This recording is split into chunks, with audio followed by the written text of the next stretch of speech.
not nearly as much as me, but I think she became desensitized to it after a while, like of how intense my addiction had become. And she also did help me get sober. Like she actually was the one that. So you credit a lot of that to her? Absolutely. That my initial getting sober, I absolutely give her a big part. That she said no more. Like I won't take it. I'll leave unless you get sober. And at that point, that was like I didn't want to split my family, but I still loved her. So yes, she was definitely instrumental in fueling my addiction and then getting me sober at the same time. But I don't blame her for my addiction. And my addiction was on me, but she certainly was like a great running partner for many years. But she never abused it the way I did it. Right. She did drugs casually. I did them severely. And then when it got really, really bad, she did finally help me. She did put her foot down.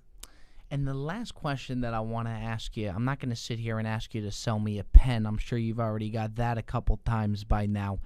But if I hand you 100 Girl Scout cookies right now, do you still got it to where you could walk down Beverly Boulevard and crank those out in an hour? Absolutely. It stays in you? Yeah, I could sell anything to anyone. I could. But more importantly than that, though, is that if when I was walking down Cannon maybe 3 weeks ago. Did they get you with the Girl Scout cookies? A little boy got me. I bought 5 Tangalongs. I bought.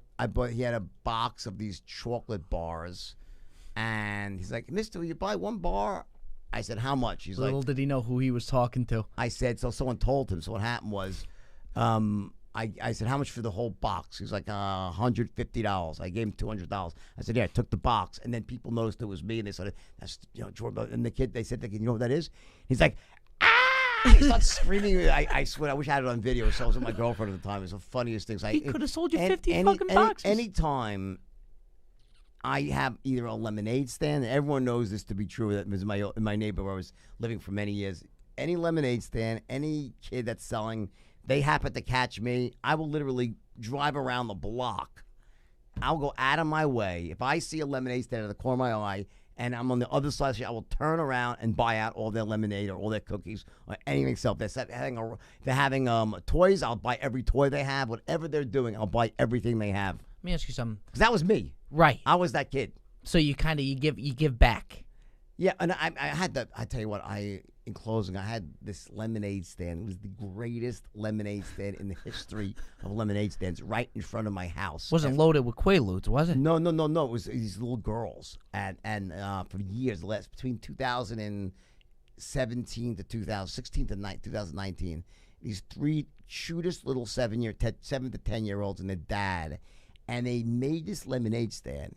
And first of all, the freaking tangerine juice, the lemon, it was so good. And they made cookies that were the caviar at this thing. It was ridiculous.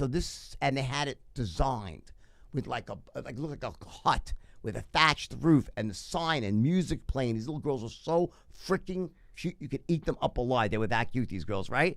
And literally, it was the highest grossing lemonade stand in the history of lemonade stands. Motherfucker. They had to be making $2 grand a day, these little kids. Fucking Jordan Belfort. And every single day I go by there and buy all their, they say, one day they're like, where were you? We went home, we had 4 cookies left. We expect you to buy all our...